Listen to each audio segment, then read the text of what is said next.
O, eto mga kababayan. O, Panelo versus Attorney Cristina Conti, mga bossing. Ito po ay naganap, yan, talagang nagharap sila. At yung pagitan nila, mga kababayan, mga ganyan lang ho. Ano? Nandiyan pa ba si Dondon? Wala na si Dondon? Anak natin na pa. Kapraso pa lang yun, Dondon, wala ka na. Kapraso pa lang yun, Dondon. Umalis ka na. Sabi ni Chi, one squad, malangis si Dondon. Ito po, mga kababayan, Cristina Conti. Eto, kaya mga gumagawa ng issue yung mga yan, bicameral. Di ba?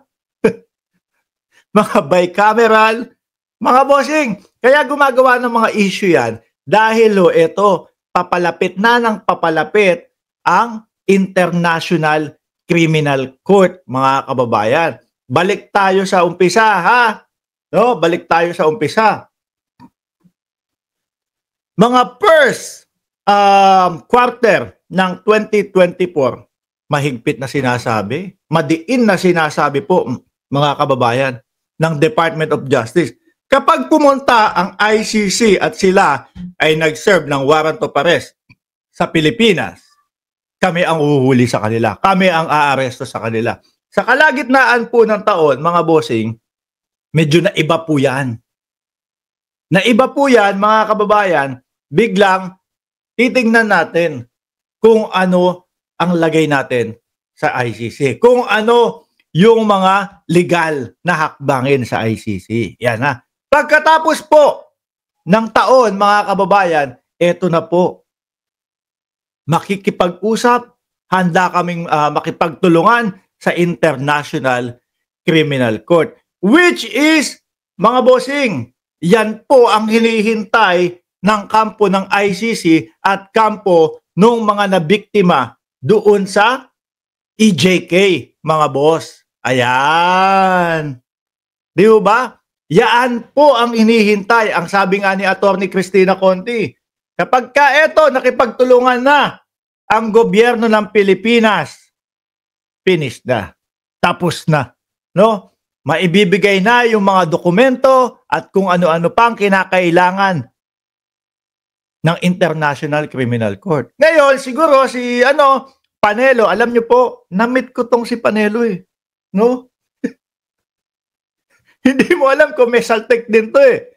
Nung na-meet ko, eto Panelo, kung naaalala mo, di ba? Yung opisina mo, nung kumakandidato ka, doon sa may, kung hindi ako nagkakamali, Boni Serrano yun. Boni Serrano, tama ba? Hindi, doon sa may, basta papunta yun na Camp Crame. Ayan, mataas. 5th floor yata o 4th floor. Panik kami ni Boss Mike Cervera. Kasi ang ginawa, meron siyang bata, no? Boss, inimbita kayo ni Panelo. Election nun eh. Iniimbita ka sana ni Panelo eh, ganito, ganyan. Bakit? Yun, unit team pa yun, mga kababayan. Buo pa yung unit team, no? Siyempre, yung etong mga to, susuportahan din sana natin, no? Panik kami sa taas. Pagpanik namin, ando si Panelo. No? Sabi sa amin, ano ang maitutulong ko sa inyo? Sira at tuktok. Sabi sa amin ng bata niya dati, Boss, iniimbita kayo ni Panelo. Kausapin sana daw kayo eh. No? Si Boss Mike Cervera, nandyan. Alam niyo, buhay na, kumbaga, magpapatotoo yan si Boss Mike Cervera. Kausapin sana kayo ni Panelo eh. Kasi yung kanyang kandidatura nun, wala. No? Naglalaro sa 30. Yung kanyang posisyon sa Senado. Putik na yan, pagdating namin doon, parang kami pa yung may kailangan sa kanya. Parang manghihingi kami ng ayuda sa kanya. Sabi ni Boss Mike, Boss Mark, halika na, umalis na tayo dito. Hindi alam nito kung ano sinasabi niya. Hindi alam nito kung ano. Basta magulo si Panelo. Mga kababayan, hindi alam nito kung ano yung sinasabi niya talaga at kung ano gusto niya sa buhay. Di ba? Basahin natin, mga bossing. Na-alarma dyan si Panelo eh. Bakit to, mga kababayan? Kasi yung dalawa, si Cristina Conti at si Franz Castro, sila yung pinaka-guest dyan. Biglang sumugod si Panelo. Sumama din doon. Ano? At ipinagkukwento yung kampo nila, yung side nila. Mga kababayan. Wala daw mga katotohanan. Di ba? O sabi dito, the Marcos administration is beholden to investigate and prosecute extrajudicial killing and other such crimes. It is already haunted and bloodstained by the previous Marcos administration's record of massive human rights violation, and it cannot afford to overlook this one. Rodrigo Duterte, his legal advisor, Salvador Panelo, and other supporters should not baselessly deny that Duterte cannot be taken to the court for trial. They look pathetic with their denials. They bank on Nazi propaganda that a lie repeated over and over become truth. The ICC is moving as methodically as it can to uncover what really happened where. So ngayon, talagang mahigpit yung pinapanindigan ni Panelo na ganito, ganyan. Sinagot siya ni Cristina Conti, CU in ICC. Ngayon, ang tanong, pagdating kaya doon sa International Criminal Court nitong dalawa na to, uubra kaya yung style ni Panelo? Na ano? Kasi ang style ni Panelo, gigil na si Dondon dyan sa ilalim, oh. Gigil na. Siguro yung tsura ni Dondon. Habang nagkukay, putang ina ka, gigigil mo ko, ha? Sasabihan mo pa ako, naglalakis yung mukha ko, ha? Ayan, nandyan na yung mukha mo, oh, huwag ka nang magalit dyan. Etong dalawa, pag umarap po sa ICC, ang tanong natin, umubra kaya yung style ni Panelo?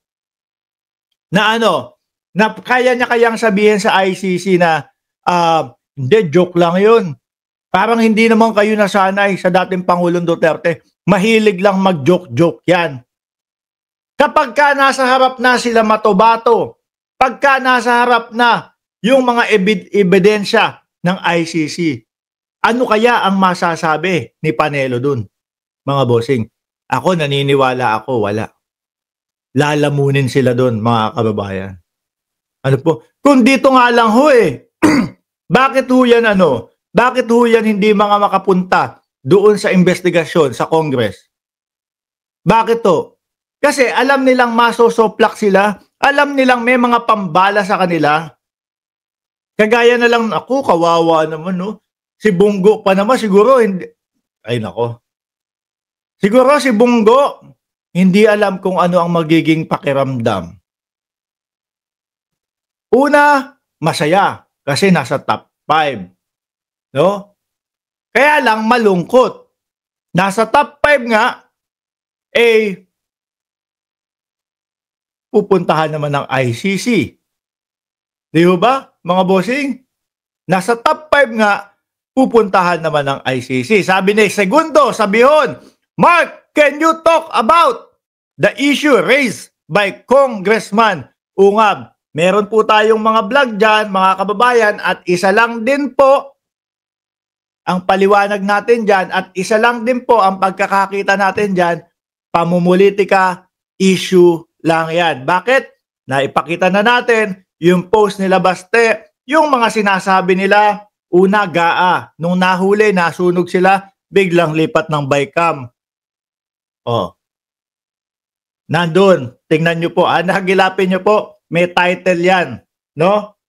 Pag-uusap sa bycam o pag-uusap o yung sinasabing blanco. Sunog po ang mga Duterte dyan. Kung uulitin natin dito at iba naman yung topic natin, papangit yung vlog. O, di ba? Hindi kagaya ni Dondon, oh. Pag pinagdikit mo ang itsura namin, gwapo si Dondon, di ba? Sino papayag? Nagwapo si Dondon. Press 1 million.